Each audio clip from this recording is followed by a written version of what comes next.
The week before Christmas of this already hellish year was one of the most stressful for me, everybody else working in cyber and information security, everybody working in IT, everybody who's interacted with computers or the internet at some time. So you can imagine my unbridled excitement when on the first day of my Christmas holiday, I found my original RollerCoaster Tycoon Gold Edition disc set and instantly got hit with a blast of sweet, sweet nostalgia. I could think of no better way to burn off some of that stress than reliving my childhood memories playing this game, building a wonderland of fun, and bringing joy to so many loyal guests. So you can imagine my equally unbridled disappointment when I booted it up on my PC, tried to run it in full resolution, and was met with this. I searched around and found out that this is actually a pretty widespread issue when trying to play this game on some modern PCs, and unfortunately no existing solution on the first 2 pages of Google worked for me. So I ended up building my own patch of the game, and because it turned out to be actually a really fun reverse engineering exercise, and because of the fact that RollerCoaster Tycoon is actually written in 99% x86 assembler code, which is insane, I thought this would be an awesome opportunity to put together a kind of beginner's guide to game patching and reverse engineering in general, using this, quite honestly, pretty trivial example. So if all of that seems interesting to you, sit yourself down in front of the fire, grab a drink, and join me as we walk through using Ghidra+x64dbg and Python to build a simple patching script. We'll even go the extra step and use PyInstaller to turn that Python script into a standalone Windows executable that can be used to patch your games. I'm Jeff of all trades. Let's see if we can't master this one.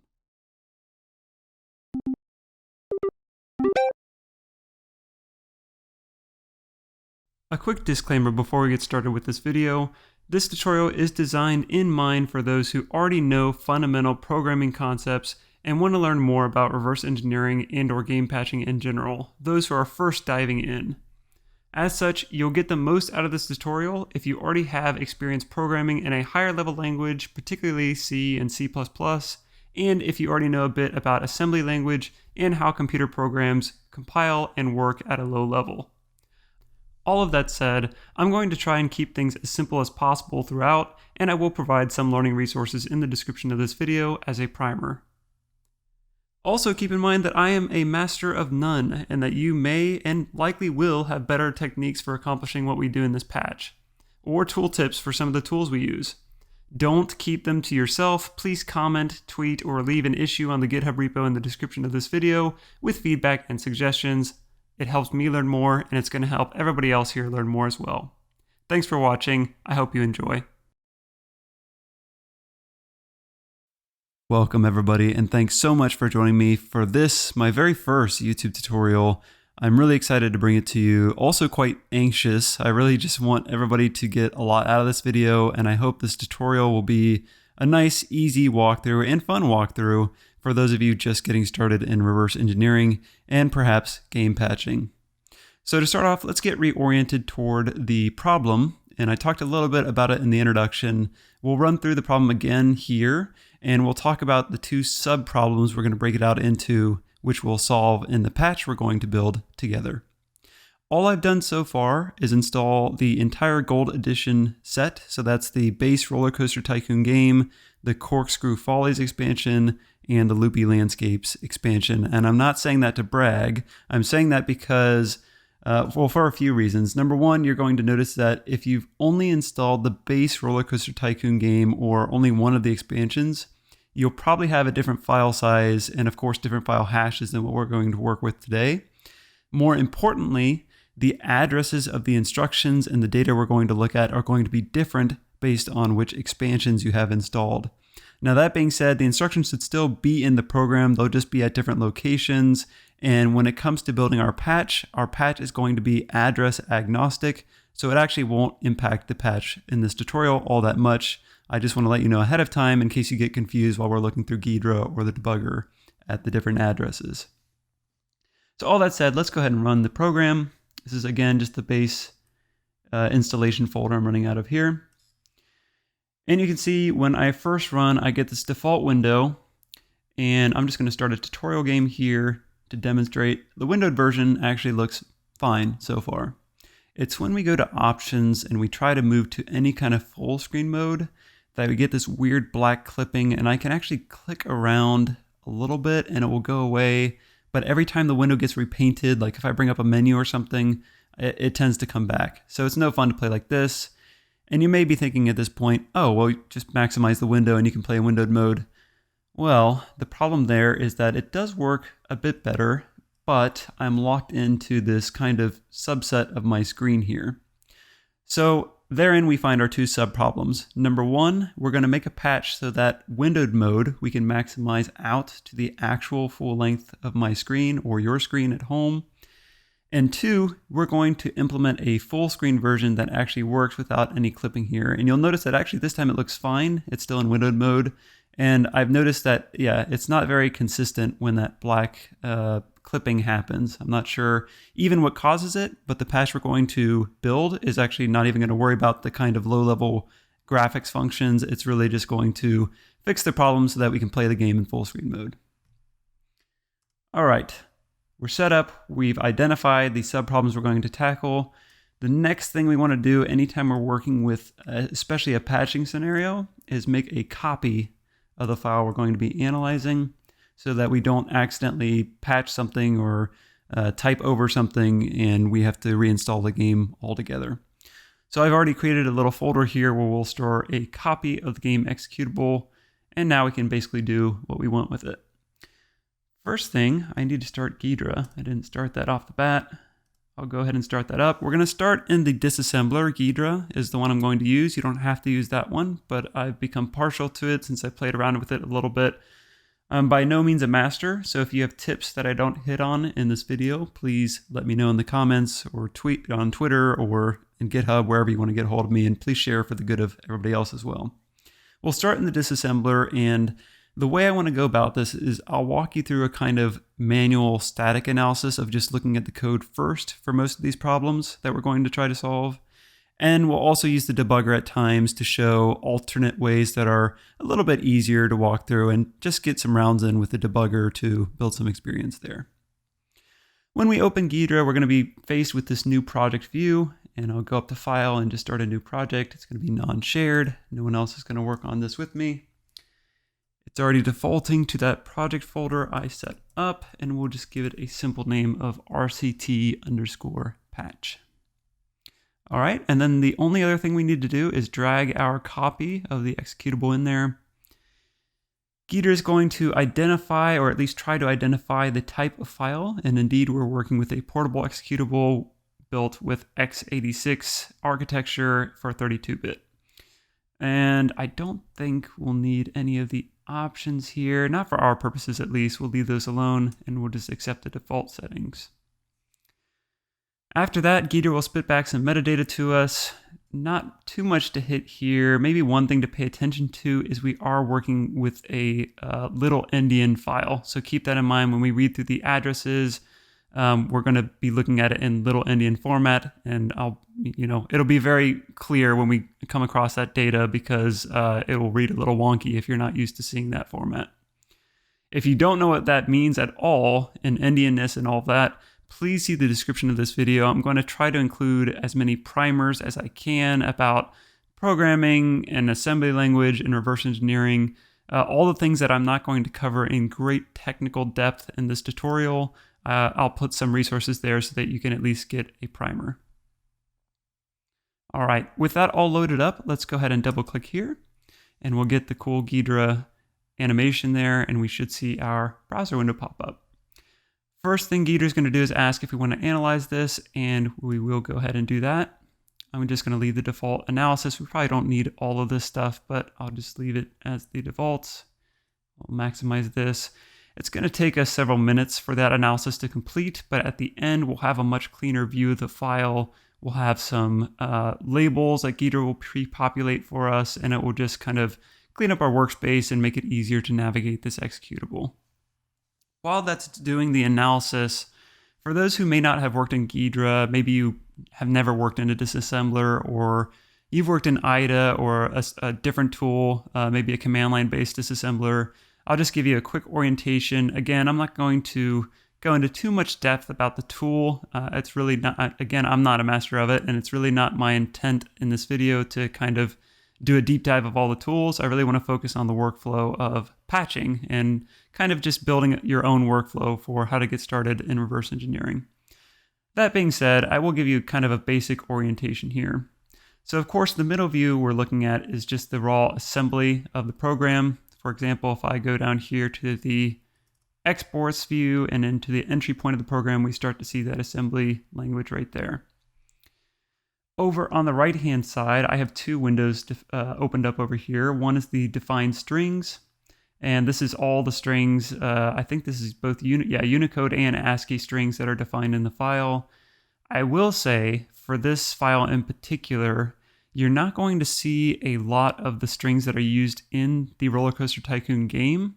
And we won't go into detail on this function in this video, but there's actually a function that during runtime, it'll decode all those strings in real time, I guess, at runtime, in other words. So you won't see a lot of the strings here. You'll just see some of the static strings that are defined. So you'll see a lot of the kind of library strings here. But anytime you're doing any kind of reverse engineering, or especially during malware analysis, it's always good to start out looking at the strings to get an idea of where you need to start looking for whatever you're trying to patch or analyze. If I flip over to this other tab, I get one of the nicest features of Ghidra, this decompiler view. And what this does is it seeks to take this assembly language and decompile it into a kind of pseudocode of a high-level language like C or C++. Now, it's not perfect. The whole disassembly process is not perfect, but it's really nice, and we'll kind of bounce back and forth from these views because sometimes it's very much more aesthetic, we'll say, to look at a particular function in the decompiled view rather than just, rows and rows of assembly code here. Down at the bottom, you'll see a couple windows. I'll be switching out, or I'll be using the function call trees. We may be switching out a couple of these windows later on, depending on what windows we open up and what views we want to see. You have some defined data types right here in this window. You have the program tree, and you have the symbol tree here with all the predefined functions and labels, classes. And we're actually going to start our analysis over here. And the reason is I'm trying to approach this from, you're just getting into reverse engineering or game patching, and you don't know exactly where to start looking. One place to begin that I like to always use is all the libraries imported by this executable.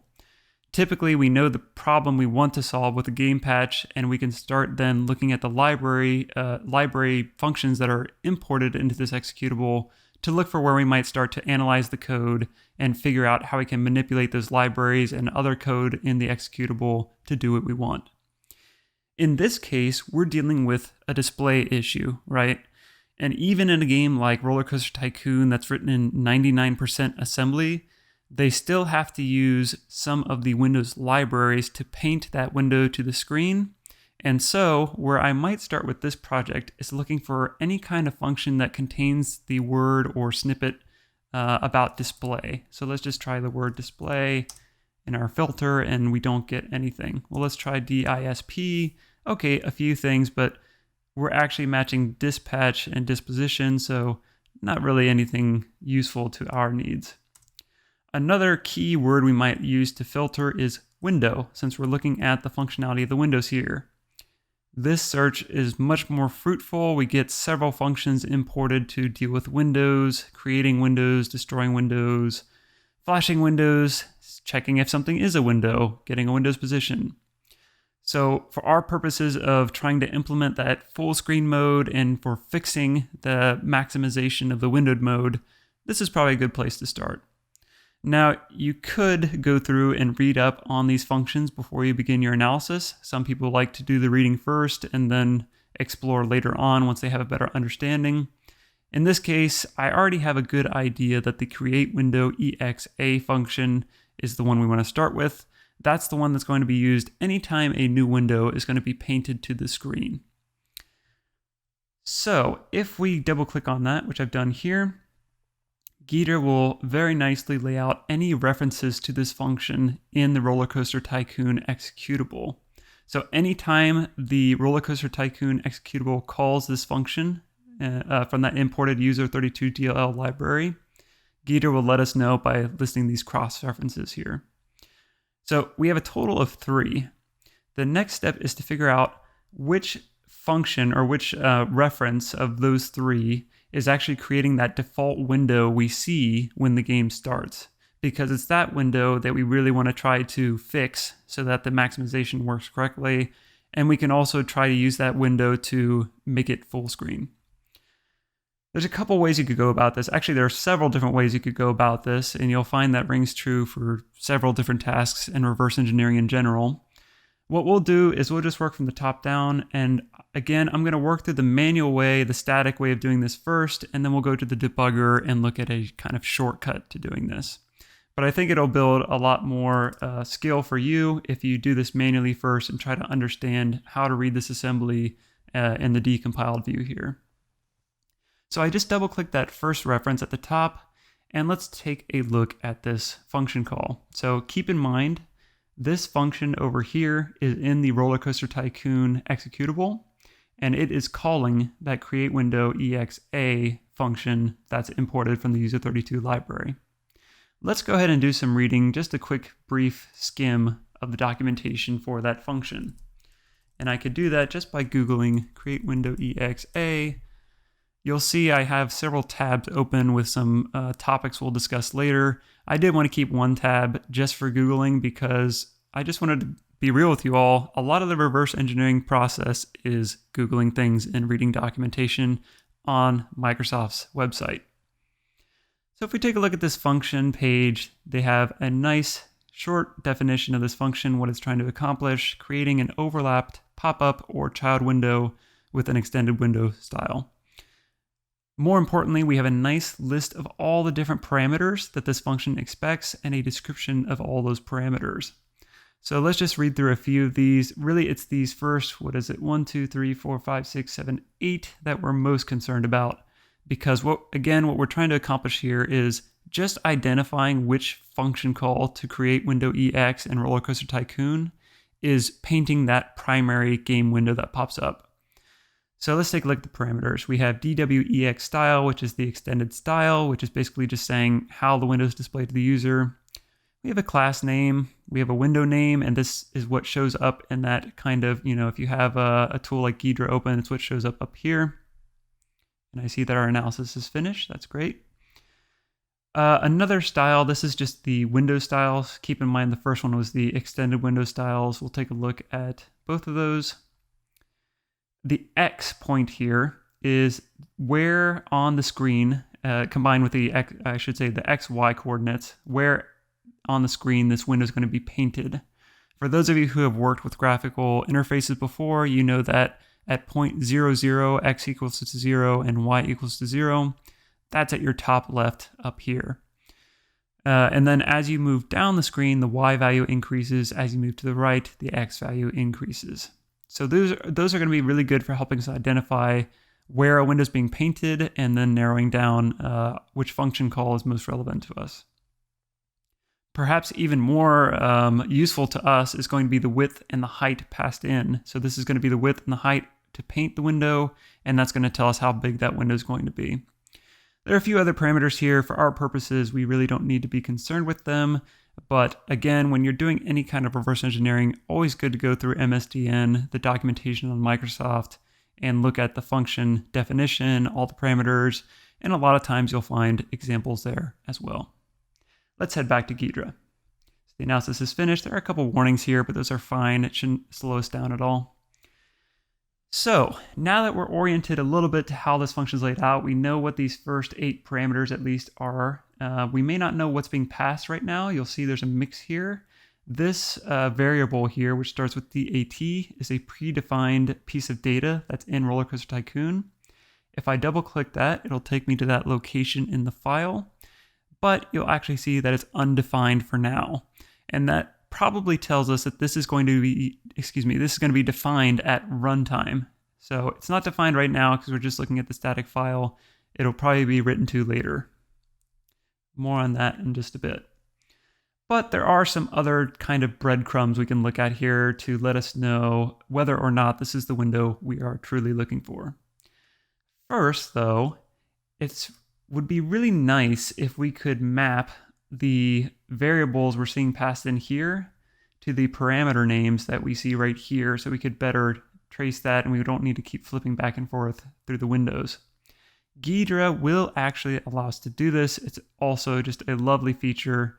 If you go up here to the analysis menu and click auto analyze again, scroll down, this box right here, Windows PE x86 propagate external parameters, that's the one we want to click. And what that's going to do, and I'm going to hit analyze again, and we could have done this in the start, but I wanted to make a demonstration out of it so that you could see how it works and how to get to it later if you do forget. What this is going to do is it's going to add some handy comments to these different lines in the assembly to map each row, or whenever a different variable is assigned to a parameter, to that parameter name. So it's going to be a lot easier to read through this assembly and see which data matches the parameter passed in.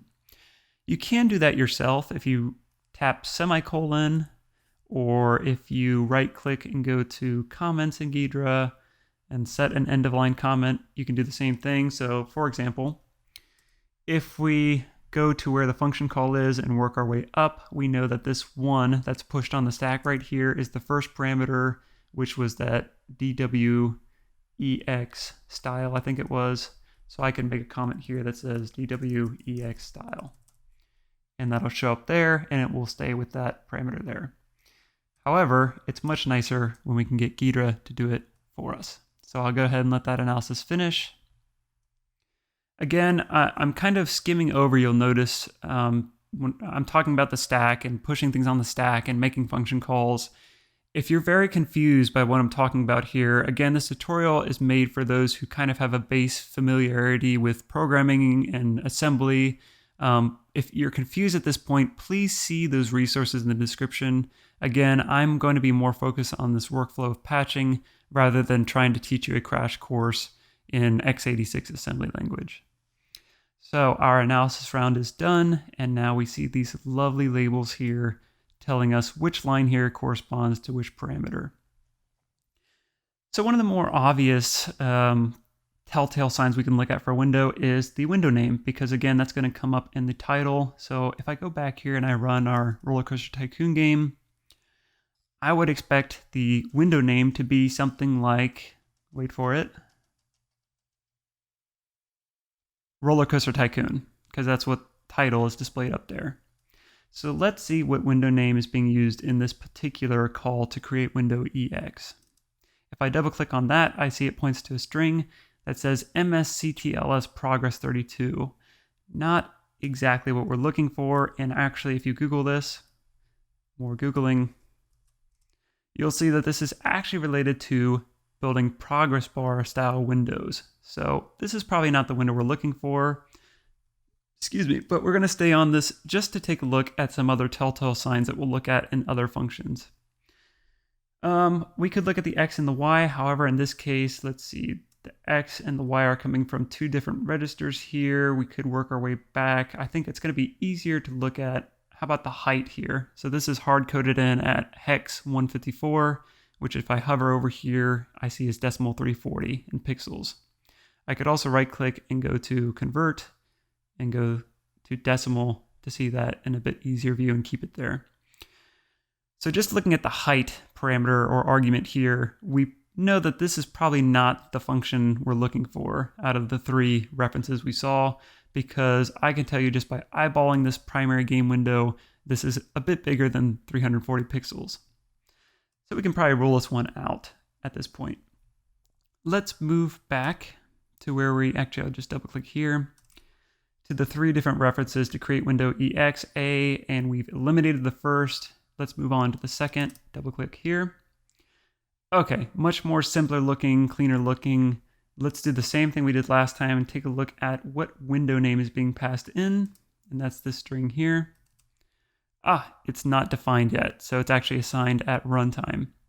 I will say, however, you may have noticed that the class name assigned to this window is defined as RollerCoaster Tycoon.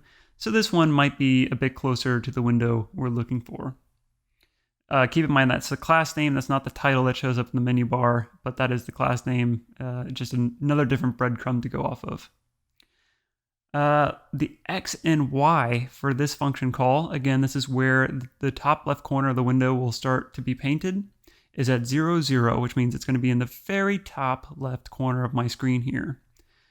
That's actually some evidence against this being the function we're looking for, because if we start this, we notice it's not flush with this top right corner, it's actually offset a little bit. That being said, I'm going to stay on this again to look through a few other breadcrumbs here and get prepared for looking at our final cross-reference here. One thing I'm going to take a detour on right now is this value here, the DW style, the window style here. It's a bit, I'll say, unrelated to the patching we're going to do, but I think it's a cool and kind of useful skill to have to be able to read a value like this, because how this is defined is through a series of constants that are bitwise ORed together. What I mean by that is if you look at an example of this create window function where they define the style right here, there are 3 constants in this example, and we'll look at them in the window styles documentation here. And they're ORed together. Bitwise OR is this pipe symbol right here. And that's how you devise this value that you see here. Now, Ghidra can't tell us which of those constants are actually ORed together, at least not yet, and at least not to my knowledge. Maybe somebody has a plugin or something, or some function I don't know about that might be able to deduce that. But typically, because we don't know how they were ORed together or added up, we won't be able to tell what constants were used unless we do a little bit of manual analysis. So I want to do a quick little detour here, if you'll indulge me, to talk about how to figure out and kind of reverse engineer how this value is calculated. So let's start by going to the Windows styles documentation. And here we can see not only the aliases for the constants, but also their actual value, what they're translated to once the program is compiled.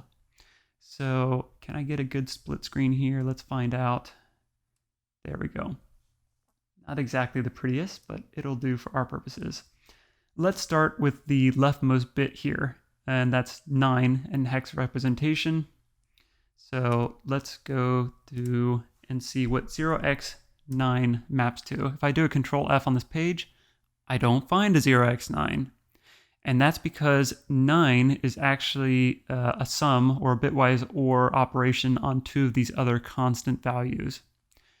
One thing to keep in mind, I don't mean to turn this into a lecture on bit addition or bitwise ORing or anything like that, but you'll notice that all these constants have non-overlapping bits within them, right? So these are the hexadecimal representations, of course, but you'll notice that they're not overlapping. What I mean by that is anytime you do a bitwise OR operation on 2 values that don't have overlapping bits, you're basically doing addition on those values. So if instead we look at what is the constant for 0x8, we find out that that's ws_popup, which means this window is going to be a pop-up window. And if we bitwise OR, or we add that with 0x1 followed by 7 zeros, which is ws_visible, we get 0x9 altogether. So what that means is the author has ORed together WS visible and WS pop-up, similar to how you see these 3 values ORed together here. And again, if you want to take that, I have CyberChef up here just to demonstrate that addition principle more. If you take 4 and OR it with 2 in hex, you get 6. If you get 8 and OR it with 4, you get C, which is the hex representation of 12. So you can see that if you find a value here that doesn't align with one of the default style values, it's because they're probably adding or ORing multiple values together. So from that 9 value, we've deduced that they've used the WS visible, which just means the window is initially visible, and the pop-up styles. Moving on to the next place here with a 7, again, that's the result of ORing together whatever 0x04, which is clip siblings, and 0x02, which is clip children, and 0x01, which is maximize. So those other 2 horrifying sounding styles constants here have to do, I won't go into too much of the nitty gritty, but they have to do with how child windows are painted over the parent window. Again, that's pretty much all the detail I want to go in on those. They don't really help us in determining, at least not obviously, that this window is the one we're looking for. Now the WS maximize style is more interesting to us because this specifies that the window is initially maximized. And that's another breadcrumb telling us that this function call is probably not the one we're looking for because the window we see is not initially maximized. So just one more breadcrumb out of the style. And if you wanted to, you can look up this final value of 0x008, 008. And that just means that the window will have a system menu on the title bar. I believe that's the one, if you right click up here, that shows up here. So end of detour for that. I just wanted to let you know how to read those styles, just so you have that skill of knowing how to look at those different parameters that involve ORing multiple constants together or combining them in some way. Now, going back to Ghidra, there's an easier way to look here. Again, we already looked at the X and Y points. Those are at 0, 0. So we could have stopped there and said, hey, this is probably not the function I'm looking for. But just to wrap this up, let's look at how the width and height are calculated for this function call. So you'll see here that the height up here is pushed onto the stack from the EAX register, or I'm sorry, I said that a bit oddly. The height is in the EAX register, it's pushed to the stack, and then that's sent in as the height argument for this function call. Now, where that EAX value comes from is this function call right here. For those who have dabbled in assembly, you know that typically the EAX register or the A register is used to hold that return value from any function calls. And this might be a little easier to look at in the decompiled view here. We see that the height, which in our decompiled view is represented by nHeight, is calculated by calling GetSystemMetrics with an argument of 1. Let's go ahead and look up that function while we're at it. GetSystemMetrics. And let's look up what the index of 1 indicates here. And that is right after I get through all the different variations of 1 here. SM_CY screen, the height of the screen of the primary display monitor in pixels. So that is very telling because that means this function, when it paints this window, should take up our entire height. Another breadcrumb telling us that this is probably a function which paints a full screen window. Very cool. So let's see what the other one is. Width is calculated just by calling the same function with a value of 0. And I'm sure we're going to see that it's just a parallel to the height in that it's going to be the width of the primary display monitor. And I'll scroll down and down and down and maybe circle back around again. I might have passed it up while I was talking here. You know what? I'll just take a shortcut here. I'm going to do CY, is it CY screen and CX screen, or was it CX screen? Right there. There we go. I skipped ahead there. Sure enough, that is the width of the screen of the primary display monitor. So while we have completely and totally now ruled this out as the function we're looking for, we're going to come back to this because this is a built-in function that is supposed to, by all the things we're seeing here, paint a full screen window. For some reason, it's not working properly when we try to use the in-game options. Maybe we can use it later though in our patch. We'll come back to that in just a bit. For now, let's head back again to our CreateWindowEx references. We've ruled out these two, so we have a pretty good idea that this is the function that actually builds that initial game window. Now you can see that this is a bit more complex in how it calculates the width and height of the window over here. You'll see that there's a couple of other calls to GetSystemMetrics, and you'll see that those are actually added to the height and width parameters. So just for kicks, let's go ahead and see what those correspond to here. In the documentation, so we have hex 20. Can I type in 0x20 or is that going to take me? Okay, they have it in decimal on this page for some reason, so we'll go with that. So that is the height of the arrow bitmap on a vertical scroll bar in pixels. So this little guy right here and this little guy down here. Now you'll notice in both the assembly code and in the decompiled view here, that value is added to the, well, the vertical one is added to the height of the page, and the this is the 21 is actually the horizontal scroll bar. That's added to the width, but it's doubled first. You see that here after the call to GetSystemMetrics returns, the result will be an EAX, so that's the size of that little arrow bitmap. You can see that in the assembly it multiplies it by 2 and then adds it to EBX, which holds the value of... Sorry, I got disoriented there just looking at the assembly, and that will happen from time to time. I was misreading. So it's up here that our first call is. You see it doubled here, it adds it to itself, and then it's moved into that local 10 variable, and then let's see, that local 10 is added to the width right down here. So that's how that works. Same thing with the height. You'll see it doubled first, loaded in the EBX register, and then down here, I think you see, or right here, you actually see it loaded into that local 8 variable, and then that's loaded, or I'm sorry, that's added to the height to give us the total height. So all that's saying to me is that this is adding those, if there's a scroll bar present, it's just making sure the height and width are adjusted to accommodate that scroll bar view. What else is here? So the window style, we could look at that again. We know that 0x1 is visible. C will be the bitwise ORing of 0x08. Do I have that right? 008, excuse me, which says it has a thin line border in 004, which has a dialog frame. And then the next value is F, which will be 8, which has sysmenu plus 4, which is the thick frame, which plus 2, which is the group, plus 1, which is the maximize box. So all that style is telling me, or it's pointing me to that this window is probably not full screen. It has a title bar, it has scroll bars, and it has a maximize box located, which tells us, altogether that this is probably our initial game window. Now, what are those arrow values being added to here for the height? It's this predefined value here. And right now in the static assembly, it's not defined. So at this point, let's switch over to using x64debug/x32debug, and let's see the shortcut for how we could have determined all the stuff we just went through in just a few seconds rather than working through the assembly.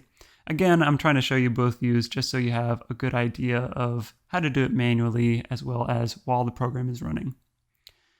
So I've already had the file loaded. I'm just going to restart it here. This is x32debug, which comes with x64debug when you download it. I have a link in the description to download this debugger. One of my favorites and a great project. If you haven't worked in a debugger, please take the time to read through the resource in the description of this video to get oriented here. Quick orientation for those who haven't worked in this particular debugger. We of course have our CPU and the instructions right here.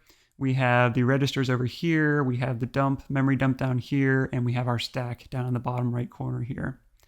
When we first load up this executable, keep in mind that now for those of you who may not have dealt with debugging, we're now running the program. You won't always be able to do this, especially if you have like a game that crashes on startup, but it can help you kind of diagnose those startup issues, because what the debugger will do is it will actually break and pause the program before you even load the main executable.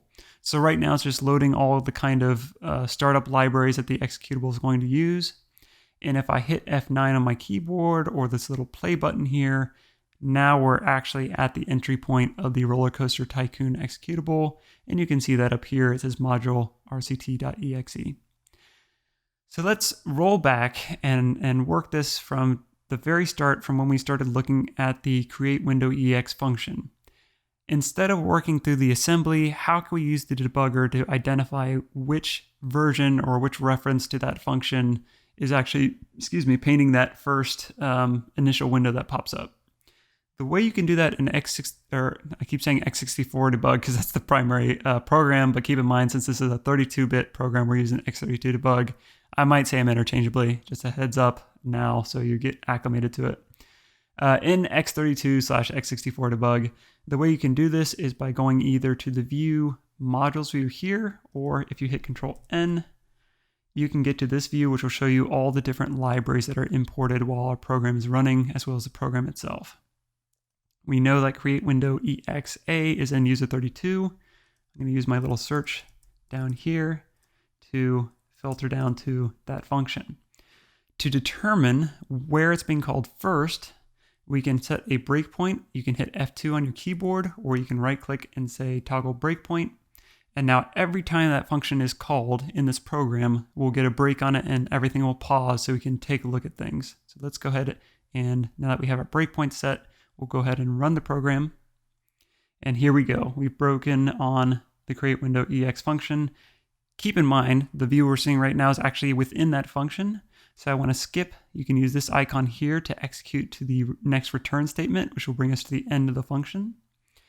And you could also look down here and see that this value right here is the return address. So this was called by the ComBase DLL actually. But if we go to the return statement and just step over, which is this icon right here, or F8 on your keyboard, you can see that this was first called right here. And this is the window name and all that we see pushed to CreateWindowEx. So do we see a window pop up? We see a blank window. It's not visible quite yet. So let's keep going. Let's move forward past this next return statement. And now we are in, let's see, another, let's see, this is actually in the MSCTF DLL. So again, we're not in the RollerCoaster Tycoon executable yet. We're looking for function calls within that executable, so we're not quite there yet. There are two other windows popping up. So let's see what this one is. If we go return, we are still in ComBase, keep going. And this one is in MSTF. Is something going wrong? I don't remember it taking this long. One moment, I'm just going to run. Oh, I immediately see my error here. Do you see my error? I'll tell you what it is. And I'm glad this actually happened while we were, I didn't mean to reset that. I'm glad this happened though, it's a good learning point. I set a breakpoint on create window. Well, it doesn't even show it anymore. I'll go back here and show you exactly my foolishness here. I set a breakpoint on CreateWindowExW, which is different from CreateWindowExA, which is the actual function we want to set a breakpoint on. So let's try that with the correct function name in mind. And we'll run the program. There's our break. And now this is, if we go back to our calling function here, that looks much more familiar. So looky there. There is the first reference we saw in Ghidra that has that MSCTLS_progress32. You can also see that one of the dynamic strings was loaded. The RollerCoaster Tycoon is loading a string, which shows up in this window here. Well, it's not painted quite yet, but you'll see it in just a minute. And if you remember, I said that this has to do with progress bar windows. And if you remember when we first booted up, this is actually the loading screen that shows us, I don't know if it'll let me minimize and see. Yeah, that RollerCoaster Tycoon is loading progress bar. So again, this is not the function that paints the call to the CreateWindowEx function that creates the main window. So let's keep running our program.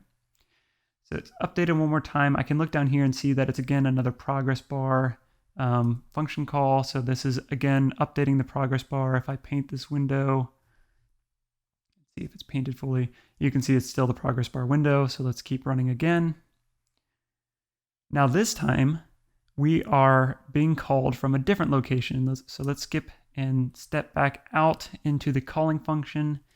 And right now we can see that we have a window title of RollerCoaster Tycoon. That window style matches the window style of that third reference we looked at, if you remember. And all of this code, including the addresses, since this is a 32-bit executable and the addresses don't get shuffled, we can actually go over to Ghidra. I'll try to do a split again. And we can actually hit the G key over here. We don't really need to because we're already there, but if I wanted to make sure, I could go to 58466, and that tells us for certain that this is the function, the one we determined, the third reference right here, that paints our primary game window. So all of that work we did manually, we did in just a few moments using the debugger, and that's the advantage of being able to run the program dynamically. When you're doing stuff like malware analysis, it's not always possible to do it that way, so it's good to know both skills, but it's always nice when we can run something and actually play with the values in real time. So after this is set, we should see our game window painted, In fact, let me try to minimize and see if yep, it's coming up now. Before we exit out of this debugger, remember that when we looked at the assembly, the height and width values that were added to those other arrow values were not defined in the assembly because they're generated at runtime. So now, if I go here, I can see that this should be, let me pull it up side by side so it's a bit more clear. The height value, if you remember, comes from this C3DFCC address, which is this guy right here. And the width comes from the C3E08A address, which is right here. Now, the advantage of having the debugger open now is we can go down to our dump window here. If you press Control-G in the debugger, you can open up those specific addresses, C3E08, and looky here. Except I went to the wrong one. I meant to go to C3DFCC first, maybe. Yeah, there, which is our height. Yes, height. And again, we're in Little Endian format, so you have to read this a bit backwards. This is actually the hex value 280. And you can actually probably see that. Can you see it on the stack here? Okay, it's actually no longer in the registers of the stack, so you have to take my word that this is the source address from where we're getting the height from, and it's 280, which if we do that in decimal, you see it here is 640. And then where was the width? It was at C3088,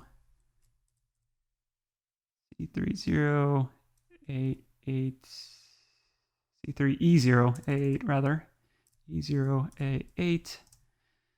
And I did it wrong again. It was not that one. That was the X or Y, I think. The width was C3E0. Oh no, this is it. C3A8 right here. Right? I'm not crazy, right? You all are seeing this as well. That should be our width value. No, I am crazy. I'm looking at the wrong value. Let's go back here. Width is calculated from all over FBC rather. So I'm getting confused because I'm seeing the width right here, but it's actually up here that this is the height and that was the width we just looked at actually. My bad, everybody. I'm sorry, I'm reading things backwards. So the 640 was of course the width. The height is going to be at C3DFCC, or no. The height is going to be at C3DFBC, rather. C3DFBC.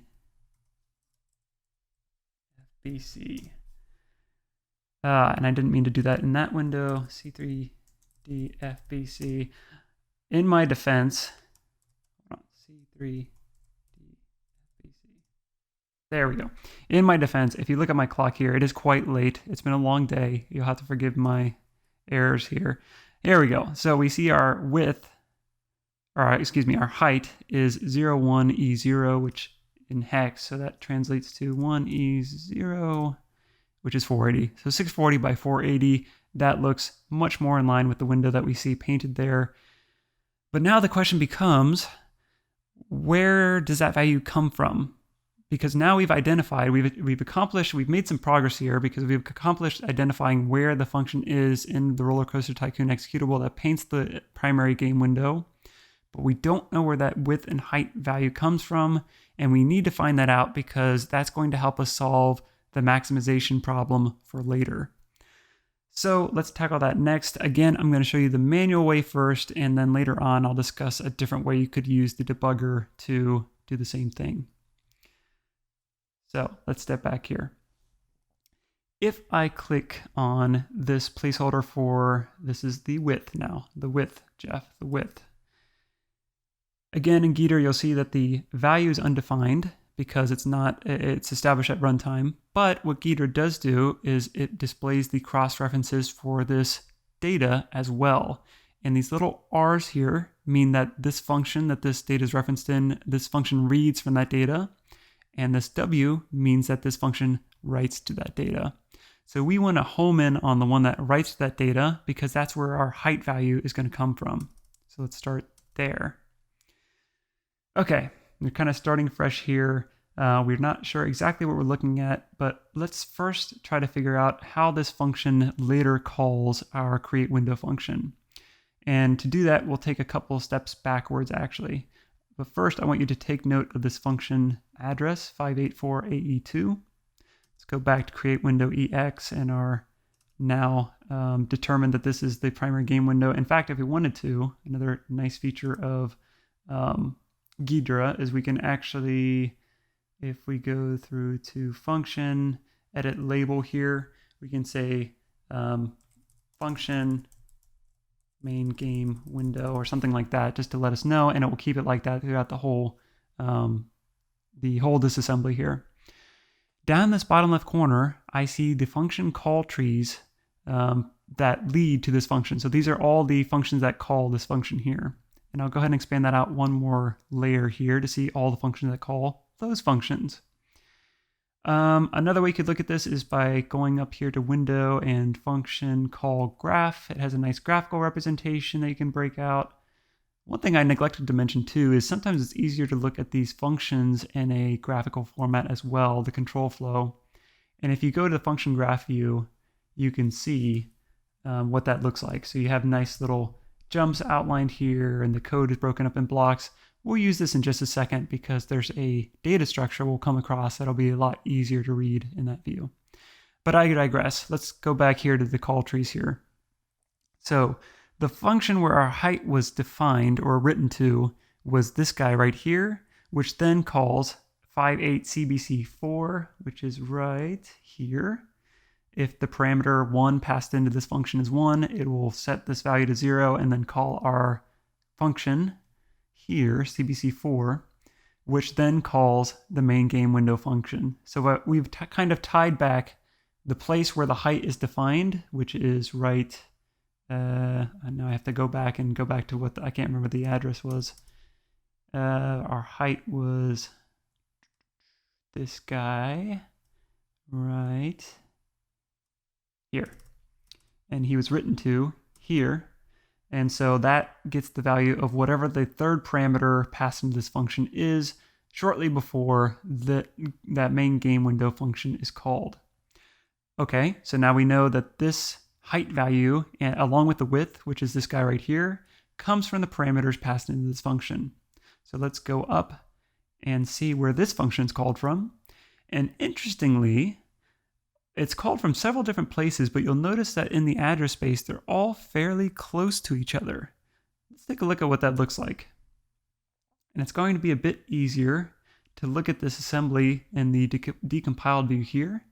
And we see a switch statement, and it's going to be even easier to view this in a function graph. Like I said, some data structures look very much nicer and more aesthetic in this view, especially loops, switch statements, while loops, stuff like that, and jumps, of course. You can see for jumps and conditionals in particular, and Ghidra and other disassemblers, they're usually color-coded, and I apologize to all of our perhaps colorblind viewers, but what you do see here is a green arrow, and that's telling you that the condition is met, so that's true, and Ghidra will even animate that for you. And the red arrow is if the condition is false, so that's this guy right here. I believe you can change those colors. I'm not exactly sure how. But the part we're most interested in is this switch statement here, which has, let's see, 1, 2, actually it might be easier to view this part in the decompilation here, 8 cases altogether. Now what I want to point out here is, if you remember, it was the second and third, and you'll have to forgive this kind of formatting because I know a lot of us are used to counting from 0. They're using 1 as the first parameter here. So this is the second parameter, and this is the third parameter. So here's our width and height defined right here. And you'll notice that depending on the case of the switch statement, a different height and width is passed into the game here. Why is that interesting to us? Well, if you look at the values passed in, for example, this first one, those numbers should look familiar to you for that width and height. That's the 640 or the, what was it, 640 by 400? Is that correct? Whatever it was. Those were the dimensions we saw our primary game window being painted in. And then you have 800 by 600. For some reason, Ghidra's decided to auto-convert those into decompiled view to decimal.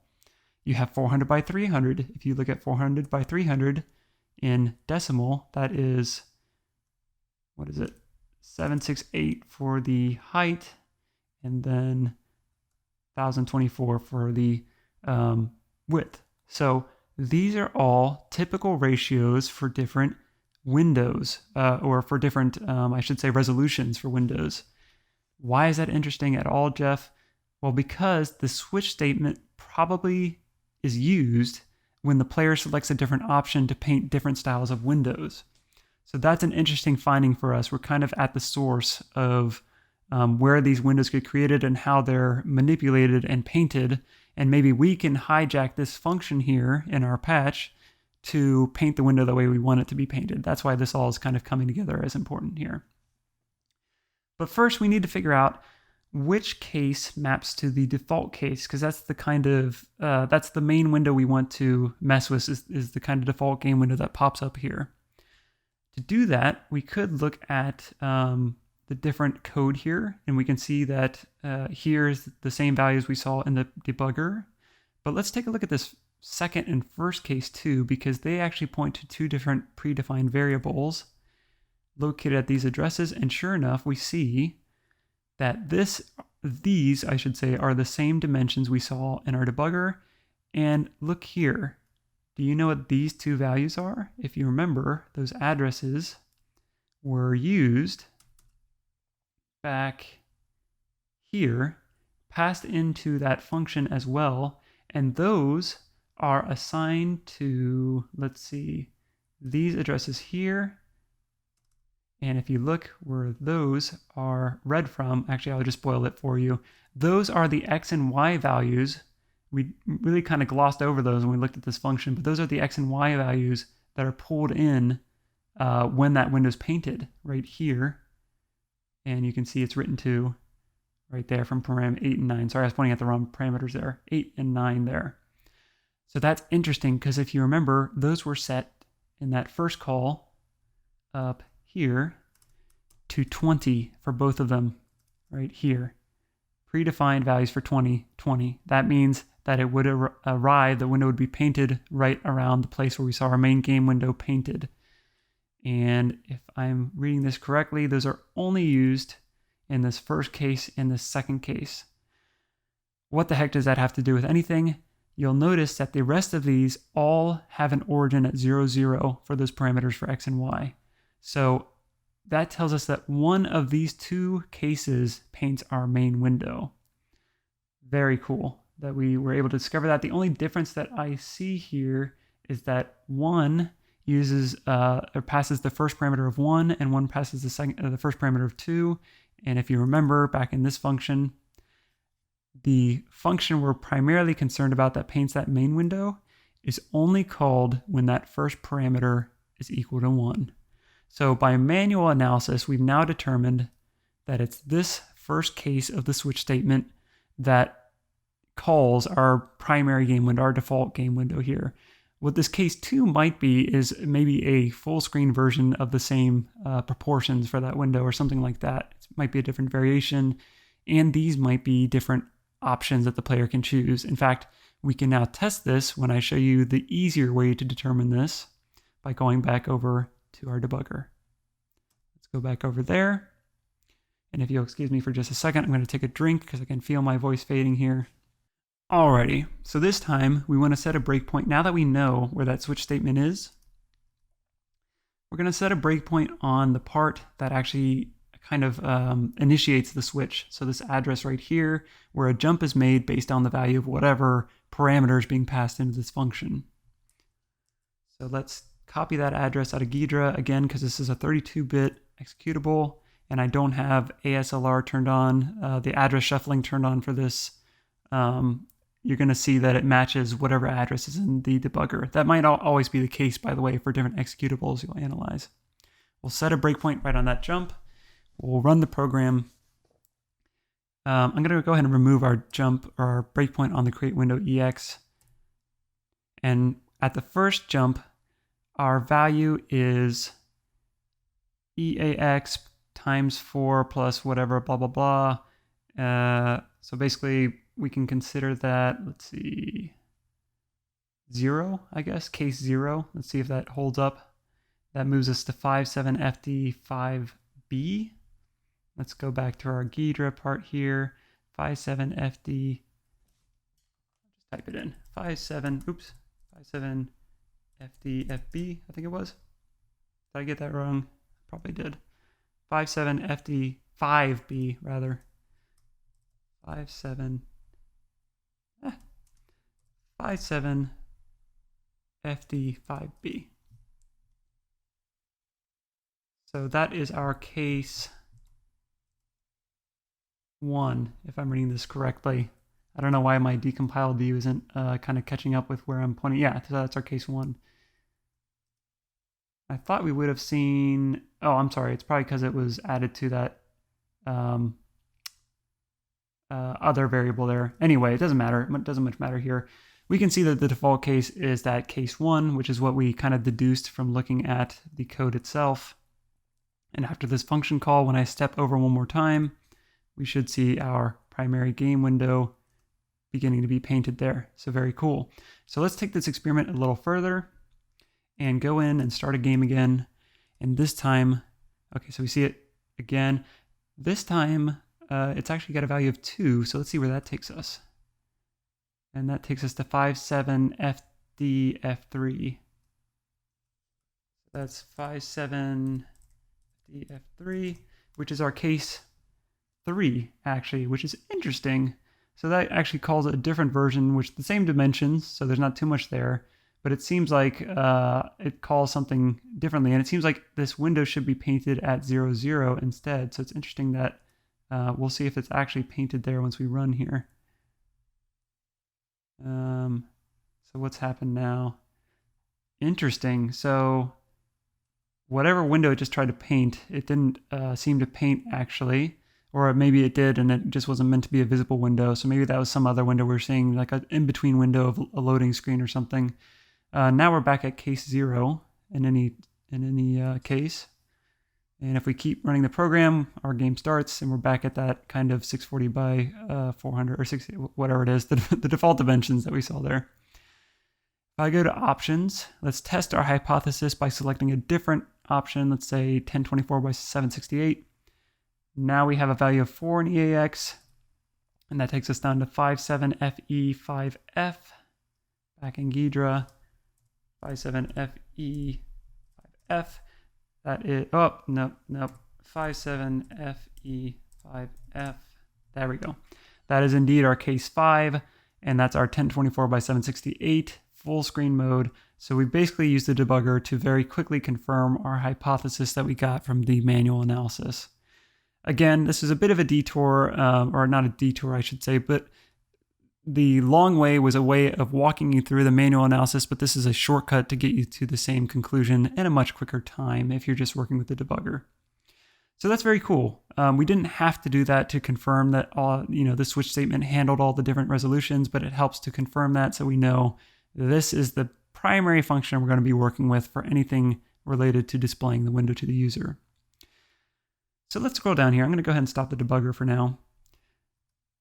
One thing you'll notice is we haven't seen anything about what's constraining our window yet. We know the default dimensions when the window's just brought up and painted, but we haven't seen anything about what happens when the window's maximized. What is actually limiting that? Excuse me. And so when I went through and did this analysis, if we keep reading through this function, you'll see right after it calls the function to paint the window, it does a check here. If local C equal to 0, local C here is assigned the result from our call to this function, which creates a window. And basically that just returns a 0 or null if it fails. So that's basically the failure case. And if I think it points to I believe it points to a window handle maybe if it's successful. I can't remember if it actually says here what this returns. No, it just is undefined. It doesn't much matter for our purposes, but just keep in mind that that's what the check is checking for, is basically the status of that function.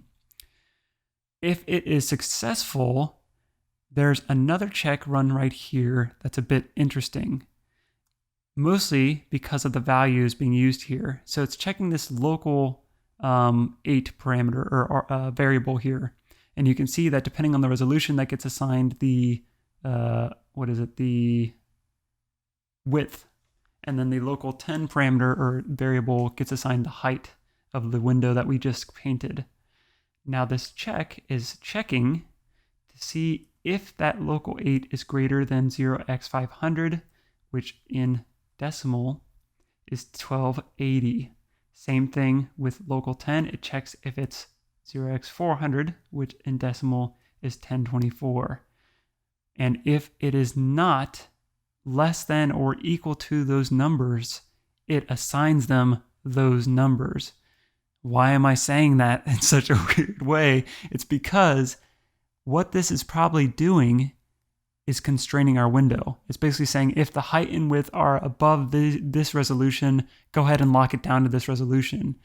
And when I was first analyzing this, I imagined that was what was constraining my window here, because this looks about 1280 by 1024 here.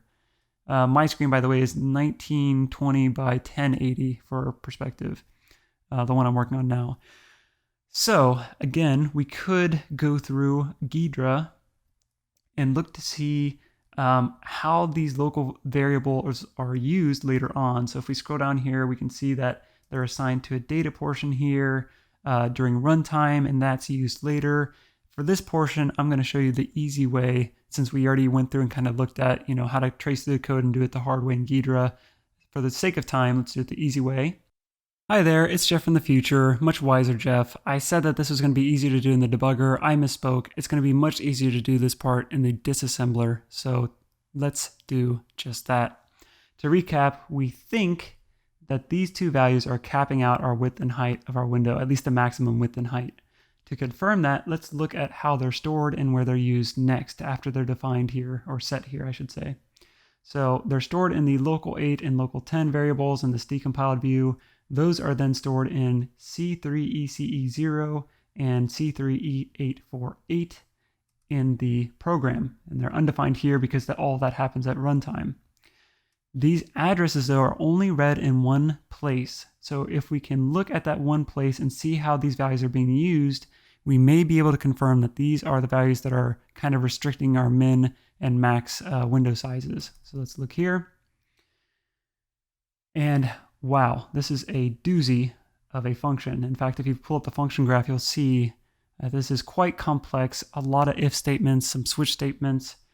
Don't panic. Anytime you come upon something complex like this, it's good to try to break it down and look for breadcrumbs at what you might be looking at here.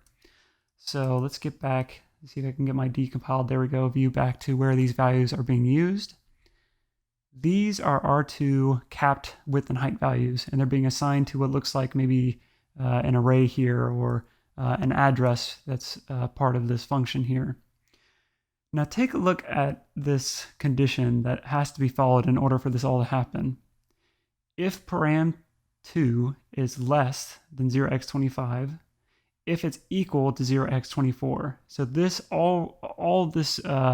these capped values being used relies upon whatever param2 is to this huge function we're looking at here to be 0x24. And then we see we're returning a handle to a window. And if I scroll down a little bit more, you'll notice in a lot of these, you'll see a lot of references to windows, and you'll see a lot of callbacks to this def window proc a function. And these are the kind of breadcrumbs we want to look for, and that we can Google to see that def window proc a, or define window process, is the function that calls the default window procedure, not process, to provide default processing for any window messages that an application does not process. This function ensures that every message is processed. What this means, and you can read a little bit more by going down here to the references, going to window procedures, going to using Windows procedures, or reading through the documentation, basically, is what I'm getting at. And they have a skeleton here that shows you how to design custom window procedures to use in your programs.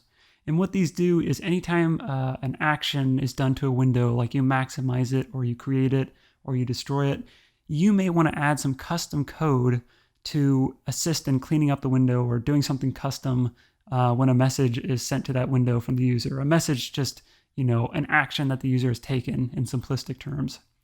And if you don't have a case to handle a certain action, it will rely on that default Windows process, or that whatever you want to call it, the def window proc A or default window procedure, that is what is the words I was looking for, to handle whatever you're doing there.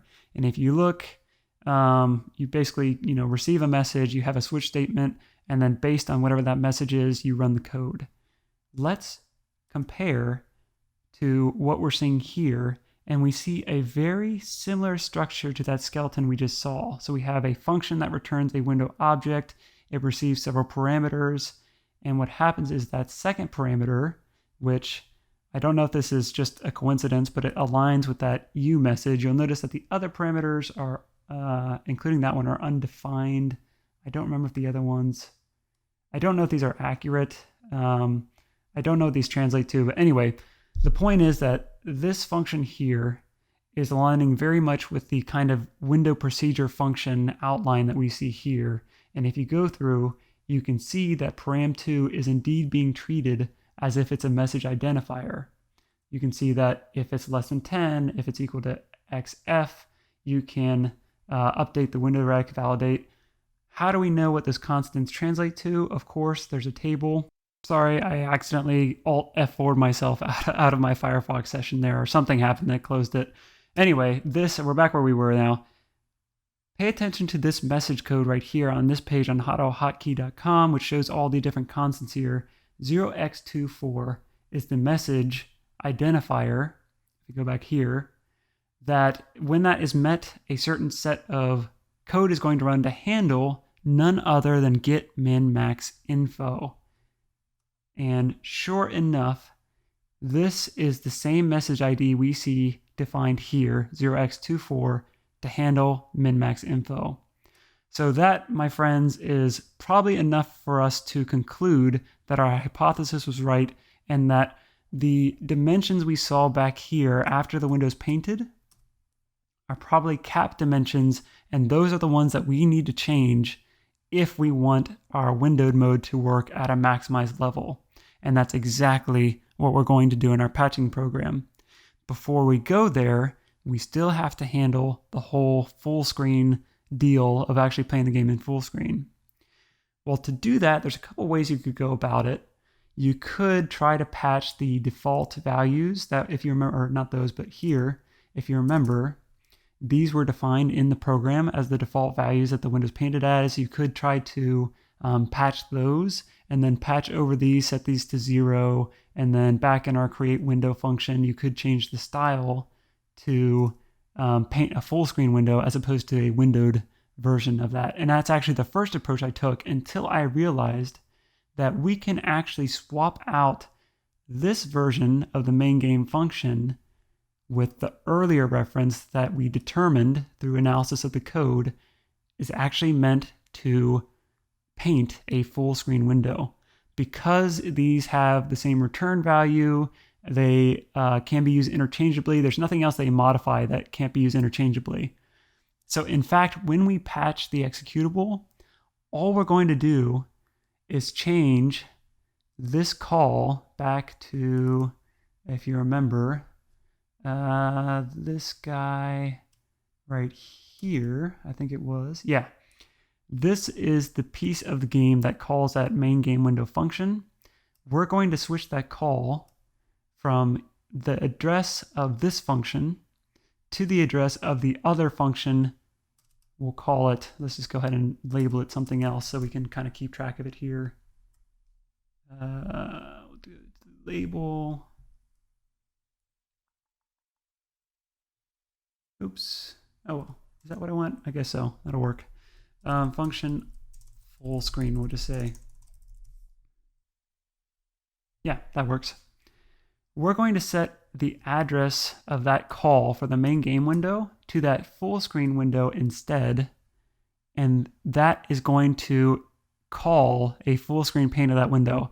And since we're going to also patch the capped values of the width and height we saw back, where is it? Just one more here. That should allow us to actually paint the full screen across my entire desktop. So we're basically tricking the program to using the full screen mode whenever it's painting a window. And we can also do a separate patch for just windowed mode to make sure the maximize window works. Wow, what a lot of work just to get to two very small changes actually. So let's pivot over to looking at the actual Python script we're going to use to patch the game. Now, the only downside to this is it doesn't really, this patch doesn't address, using the options and using windowed mode and full screen mode if you want to. You basically have to choose whether you want the game to run in full screen mode or windowed mode, but windowed with maximum allowable resolution. That's pretty much the only downside of the patch. You could have written differently. I went the easy and lazy route because I really just wanted to play my game. I didn't expect to put together this course based on just wanting to play RollerCoaster Tycoon, but here we are. So all the Python script does here is I have two patches I have a patch dictionary basically and two separate patches defined here. And all they do is look for this sequence of bytes. This first one, if we go back to Ghidra, if I search that sequence of bytes here, that's the opcode for this call to the main game window function. And all I'm doing is swapping it out to call the other function's address instead. This other function's address is our full screen. Let me see if I can do a side to side here so you can see our full screen game function. Oops, not you, but let's see, you. If I go back here, scroll over, sorry, I have a tiny window here. The address was, what is it? I can't even see. There we go. 584605 basically. And you won't see that translating exact one for one here because it's actually based off of the relative address. But basically we're swapping out those two functions. So full screen is going to be called instead of that main screen window or the main screen function. In the windowed patch, all we're doing is patching those caps to match our user provided resolution. So all I've done here is I've made some placeholders for the width lower byte and the width upper byte, and the width lower byte and the width upper byte, and the height lower byte and the height upper byte, same. And if you look for this code here, where we're looking for that address, oops, there we go. Go back here and search for that. I'm just pressing S on the keyboard, by the way, to search for these. Oops, and I need to get rid of that second line there. Let's try that. Search all I should do. There we go. That's those cap values right there. So all we're doing, if you look back at this code, I know I'm bouncing around here, I apologize. Here's the, again, little endian. Keep in mind this is a little endian. So this is the lower byte and then the upper byte. That's the 0500 of the 500 value in hex, which is our capped width. And then the 0400 here is our capped value in height. And all we're doing is the user is going to provide the resolution to the script, and it's going to patch these values to set the new caps at the maximum resolution. That's all the script is doing, and the rest of it is basically setting up the arguments. I also added some functionality in here to check to make sure that these bytes exist before the user runs the patch. The patch will create a separate executable of the RollerCoaster Tycoon executable, so you're not messing at all with the original executable at all. What else? And it also has a manual mode, which will just show a user how to manually find and replace these bytes in case they don't want to deal with the patch, or if they want to use a hex editor or whatever, you can do it that way as well. So to demonstrate just that, actually, let's do a side-by-side here. We're going to open our original here, and let's look for where these bytes are located. We'll just use the first example, or the windowed example, as our example here. Oops, what did I type wrong? Oh, I know what I did. I didn't set this as a hex string using XHD. So there's our opcodes, and again, keep in mind this is the same as these values right here. So that's our original. Let's run this patch. And it just runs like this. So let's do a Python RCT patch help first, and you can see all the different options the user's going to have. What have I done here? Oh, sorry, I tried to run the executable version instead of the Python script. or something else is happening. What's going on? Oh, I kept the wrong name, that's why. What's happening? Python can't open RCT patch. Oh, and I'm not in the right folder. Again, it's getting late. I'm sorry. We've all been through a lot in this course here. You'll have to forgive me. There we go. So we have auto, we have check, and we have manual. Again, if I do the manual mode, I can just type manual and then put in my custom resolution, and here's my replacements. It'll just spit out the hex replacements and the user can do it themselves. It has a check mode. So if I go to Python, run the script, and then let's do maybe check, and then point it to our downloads folder with, oops, I gotta do users, downloads, RCT. It's a pretty lazy check. It's just gonna make sure that those bytes exist in the file. Oops, I forgot to specify that this is my target with a -t. And it's a success, which means that this file is eligible to be patched. And then lastly, we're just gonna do an auto. And it's gonna yell at me because I'm not having my resolution there. So let's go ahead and put in the width and height. And it's success. And it actually writes it. I forgot to set the output, but it's gonna write it to our local directory here. So let's go ahead and run that file. It's just gonna be written as rct patch.exe. Oops, that's right. I'm in a, here, let's do this. I believe I was smart enough to add an out file flag here. So let's write it to downloads so it won't give us permissions issues. We'll do out C and then go to my downloads in that same folder. And we'll just call it rct patch.exe. And it says success. And let's take a look. By the way, that is just taking the data from this file. It's not modifying this file. Like I said, it's copying this file and then modifying it and writing it to a new file. So Windows is probably going to complain, yeah, I'm still going to have to do administrative mode. Oops, and I need to close my debugger because that's running another version here.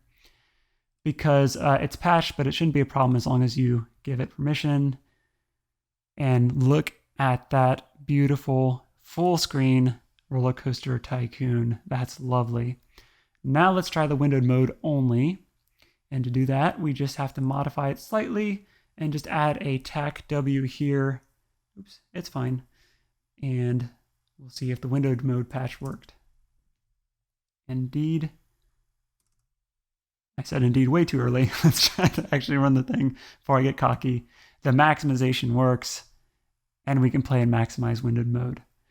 The last thing I did, and you can find the GitHub repo for this full script and the executable version, is I used PyInstaller. And basically all that looks like, it's super easy to use PyInstaller. If you use the tac F, it'll try to run this into a single file, and it'll compile your Python script into a standalone Windows 32 executable or whatever architecture you're on executable that other people can use. So I wanted to do that in order to deliver this patch to people who may not have Python installed, and now they can run that standalone executable. And I think if I go ahead and run the rct patch.exe, and we'll see if this works. Yep, so if I type that tac H, I get the same help menu, I get the same functions. I can literally just replace this Python rct patch.py with just running the executable exe. Same result. How lovely is that?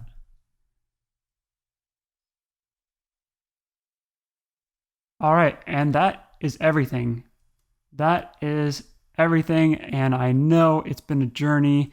For those of you who stuck around and watched this entire course slash tutorial, it's not really a course, I really hope you enjoyed this. You got a lot out of it. I hope you were able to work along and keep up with everything. And I really, really, really appreciate you just supporting this video and this tutorial. I really put a lot of effort into making it, and I really hope it helps someone out there who wants to learn these kind of things. If you have questions, if you have comments or feedback, tips for other people who are learning, I want to hear them. I want other people to hear them. Please leave a comment. Shoot me a tweet on Twitter at JeffOfAllTrades, just like my screen name on YouTube with the 0 for the of. And if there's anything else you want to get a hold of me for, you can best reach me on Twitter or just through, again, a comment on YouTube. And if you have something to contribute to the patch, go to the GitHub repo, start an issue, and I'm happy to look at those there or even have people work on the patch there. It has been such a journey for such a trivial thing to play our RollerCoaster Tycoon game. But now that we're done here, I'm really proud of what we've accomplished, what we've gone through, and I'm ready to play myself. I'm going to go do that. I'm going to relax now and enjoy my holiday now that all this work is done. Again, thank you so much for supporting this very first tutorial of mine, and I hopefully will see you in a future one.